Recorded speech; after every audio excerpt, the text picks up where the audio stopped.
Buenos días, Ramón. Muchas gracias. Muy gentil por invitarme. Mira, lo que tú me preguntas, te voy a hacer el cuento completo. Yo un día estaba caminando. Ala el micrófono hacia ti. Yo un día estaba caminando en Washington con un amigo y íbamos a almorzar. Y él me dice, Leo, vamos a almorzar en la cafetería del Departamento de Estado. Digo, yo no puedo entrar, yo no tengo pase. Dice, no, pero yo tengo. Y entramos a la cafetería y nos sentamos en una mesa para 6, pero él y yo solos. Y de repente llegan 2 personas y se sientan ahí. Y estamos almorzando y ellos comienzan a hablar. Y dice uno, le dice un funcionario al otro, hicimos un préstamo en la República Dominicana, fue en el gobierno de Antonio Guzmán. Hicimos un préstamo y lo vamos a desobligar. Desobligar quiere decir lo vamos a cancelar porque no está funcionando. ¿Cómo?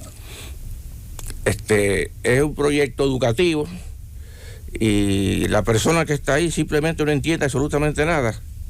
Y lo que nosotros necesitamos ahí es un ingeniero. Claro, que no entienden porque la agencia le exigía transparencia, capacidad de ejecución. Llevaba 2 años y pico y no habían concluido. Entonces, era un proyecto educativo para reformar la educación primaria, la educación primaria, y era sumamente importante, porque ese era un proyecto piloto que se iba a reproducir a nivel nacional. Fue en el sureste de la República Dominicana, una reforma en la educación primaria. Entonces, ¿qué pasa? Que pasaron 2 años y no caminaba, el proyecto no caminaba. Y dice, nosotros lo que necesitamos, nosotros estamos yendo, no estamos hablando con ellos. Necesitamos porque en la mesa se pueden sentar cualquiera, sí, ¿verdad? Era una mesa de como de 6, una cafetería. Sí, correcto. Y dice, lo que nosotros necesitamos es un ingeniero que sepa inglés, que sepa español, que sea graduado aquí, en Estados Unidos, que tenga un componente de República Dominicana, a ver si echamos eso para adelante. Y el otro que está hablando conmigo, Leo, tú oíste. Intervenimos. Dice, mire, aquí hay una persona que es ingeniero, graduado de la Universidad de Stanford, en California. Ha sido profesor en la escuela de ingeniería de Mayagüez. Mírenlo aquí, está sentado hablando conmigo. Y se te interesa. Y ahí empezó. Corto. Y vengo para acá a dirigir ese proyecto. En ese proyecto, tú sabes que los proyectos tienen un objetivo, un alcance, ¿no? Era para, entre los componentes, habían varios componentes, mejorar el material didáctico de la escuela primaria, mejorar los profesores, construir escuelas rurales. Entonces, el objetivo era cerca de construir 1.500 escuelas, ¿no?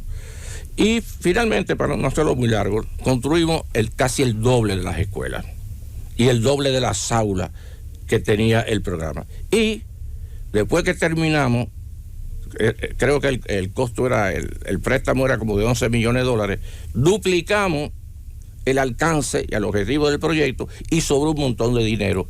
Y lo que hicimos fue devolverlo para que se le descontara al préstamo que hizo la nación. Entonces, sí se pueden hacer las cosas bien hechas.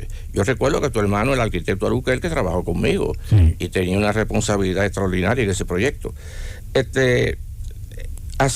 Por eso fue, Ramón, que yo regresé al país. Después, como tú sabes, me nombraron oficial de energía de la misión de los Estados Unidos aquí por muchísimos años.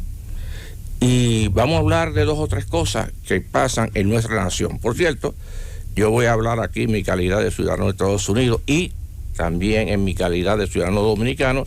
Y creo, Ramón, que al fin y al cabo, a esta edad que yo tengo, yo soy ciudadano del mundo. Ya uno no ve diferencia. Que yo soy de México, que soy de Puerto Rico, porque es que cuando el mundo lo que necesita es bienestar y libertad. Exactamente, y lo que pasa en un sitio tiene repercusiones en el otro y consecuencias. Fíjate la guerra que tú acabas de mencionar de Ucrania y Rusia, tiene repercusiones aquí en el aumento de combustible y en la inflación que estamos viviendo. Pero mira, Ramón, tú me has invitado a mí cuando me llamaste para que hiciera un pequeño análisis. ¿Qué es lo que está pasando en Estados Unidos con el caso del señor Trump? Claro. Tú me llamaste. Porque domina, este señor domina la actividad política. Sí. ¿Qué es lo que está pasando? Que tiene como una descomposición interna. Mira, Ramón, ¿te doy un poquito de agua? Sí, claro, vamos a buscarla. Mira, el señor Trump ganó las elecciones del año 16 y gobernó 4 años, como todo el mundo sabe. Sin embargo, en el 2020, cuando se celebraron las elecciones en noviembre de 2020, Donald Trump perdió esas elecciones porque todo el mundo sabe que Biden sacó 81 millones de votos. Le llevó 6 millones casi. Donald Trump sacó 74 millones, le llevó cerca de 7 millones de votos. 7 millones. Y en cuanto a colegios electorales, que allá se mide, Biden tuvo 306 votos electorales contra 232. Se necesitaban 270, ¿no? Y ganó. Tan pronto Donald Trump perdió las elecciones, la impugnó. Elevó 69 instancias judiciales a la justicia en Estados Unidos. 69. Perdió 68. Y la única que ganó fue que recontaran en unas mesas. Cuando recontaron, permaneció el conteo igual. Dado esto, creó al otro día de cuando empieza a impugnar las elecciones, crea un supuesto fondo de defensa y el primer mes recauda 250 millones de dólares. El primer mes. O sea, pierde las elecciones, pero ya a los 30 días ya él tiene 250 millones de dólares en el bolsillo. Esta semana que pasó, fue llevado a la justicia, una instancia judicial por esos 250 millones que se llevó, porque pidió el dinero para una cosa y la usó para otra. Y usted no puede en Estados Unidos hacer unos anuncios para defraudar al público para una cosa y usarlo para otra. El señor Trump tiene en este instante 5 instancias criminales, 5 sometimientos criminales, que vamos a hablar de eso. Ese quería hacer rápidamente, y ese es uno de ellos que acabo de mencionar, de los 250 millones. Ya viene el agua por ahí. Pero sí. Cuando eleva las 69 instancias y pierde 68, y la pierde, y de hecho, por cierto, de las 68 instancias que perdió, 3 de ellas llegaron hasta la Suprema Corte de Justicia, donde él tiene 3 jueces, él nominó 3 jueces de los 9 jueces de la Suprema Corte. O sea, la composición de la Suprema Corte de Justicia en Estados Unidos son 9 jueces vitalicios. Él nombró 3, Pues bien, de esas 69 instancias, 3 llegaron a la Suprema y también perdió unánimemente. Unánimemente. Los 9. Quiere decir que los 3 que él nombró votaron en contra de él. Trump ahora mismo organiza entonces un desorden y llama prácticamente, y esto para que lo entiendan bien, prepara un golpe de Estado para desconocer los resultados y permanecer en el poder. ¿Cómo lo hace? Pues bien, él llama a la insurrección nacional. ¿Y cómo llama a la insurrección nacional? Convoca a una serie de paramilitares que él tiene, como los Proud Boys, a una manifestación en frente de la Casa Blanca en enero 6.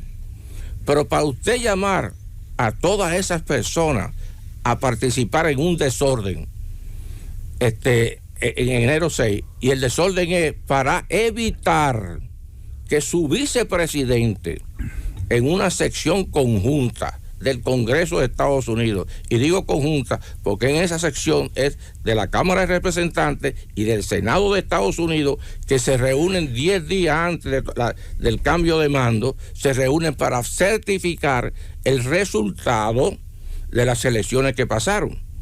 Él llama a un montón de fascinerosos que asalten el Capitolio. Y sale una muchedumbre con palos y armas y todo. Y forman un desorden. Pero en ese desorden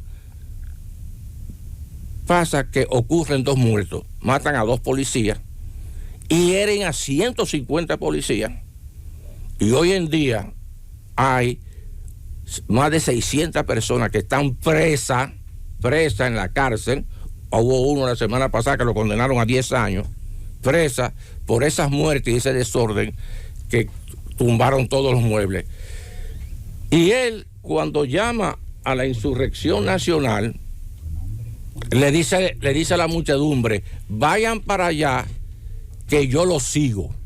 En otras palabras, él físicamente se iba a unir, y cuando se sube al vehículo le dice al chofer: llévame al Capitolio. El chofer, que es del servicio secreto, dice: presidente, yo no lo voy a llevar. ¿Cómo que usted no va a llevar? Lléveme para allá. Y lo agrede físicamente, lo coge por el cocote para que lo lleven allá a la cosa. Intervienen los otros del servicio secreto y lo calman y se lo llevan de vuelta a la Casa Blanca. Entonces, todo esto está documentado. Hay un comité selecto de la Cámara de Representantes, y digo un comité selecto. El comité selecto es cuando hay miembros del Partido Demócrata y hay miembros del Partido Republicano que llevan más de 9 meses investigando los acontecimientos de enero 6. Ahí, cuando esto que yo estoy describiendo sale ahí. Y las personas que lo dicen son personas que son funcionarios de la Casa Blanca. Por ejemplo, la que dice la cuestión cuando agrede al chofer de él es la asistente del abogado de la Casa Blanca, que es abogada también. Entonces, todo esto, señores, no va a quedar, o sea, hay una investigación criminal abierta en la Secretaría de Justicia, analizando los acontecimientos de enero 6. Esa investigación lleva varios meses, lleva casi 6 o 7 meses. Vendrán cuando se someta. Pero no podemos dejar de preguntarte a ti, que también conoces la idiosincrasia de Estados Unidos, que en parte es tu pueblo,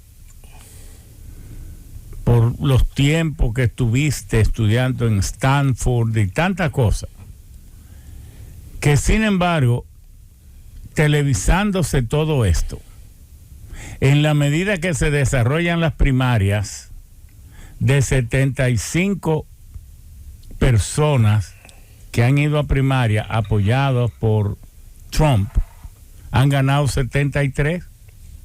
Uno se pregunta, y es que hay una parte tan significativa de Estados Unidos indiferente a los valores éticos, al derecho, a la integridad de los seres humanos, que no le importa que este hombre haga y deshaga. ¿Qué es lo que pasa? Ramón, Hitler también tenía seguidores. Sí. Y Trujillo también tenía seguidores. Sí. Y Stalin también tenía seguidores. Y Atila también tenía seguidores. En otras palabras, lo desacierto. Y Saddam Hussein. Sí, y Saddam tiene seguidores, todo. Entonces, la agenda del Partido Republicano ha cambiado significativamente, y él lo ha explotado de una manera que se ha convertido prácticamente. El Partido Republicano en este momento está totalmente en manos de Donald Trump, totalmente. si Donald Trump le quita el endoso a una persona que quiera correr para senador o representante, difícilmente pueda ganar, difícilmente. Esa es la realidad. Pero déjame seguir en los acontecimientos. Viene por ahí un sometimiento criminal, pero no que una persona está sometida al presidente, no. La Secretaría de Justicia va a someter criminalmente a Donald Trump por los desórdenes de junio. Él tiene, yo dije que tenía 5 sometimientos, uno de los 250 que se musicó, pero uno de los más graves de los sometimientos criminales que viene por ahí es la cuestión de los documentos que el señor Trump se robó, porque esa es la palabra, se robó los documentos secretos de la Casa Blanca, de su incumbencia, y los documentos secretos que atentan sobre que contienen detalles de la seguridad de Estados Unidos.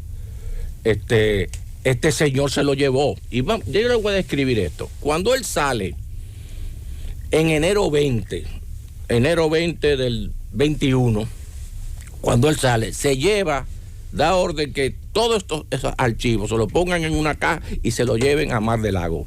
Para que la gente entienda lo que es Mar del Lago. Mar del Lago es un centro, es un club de gente rica, ¿no?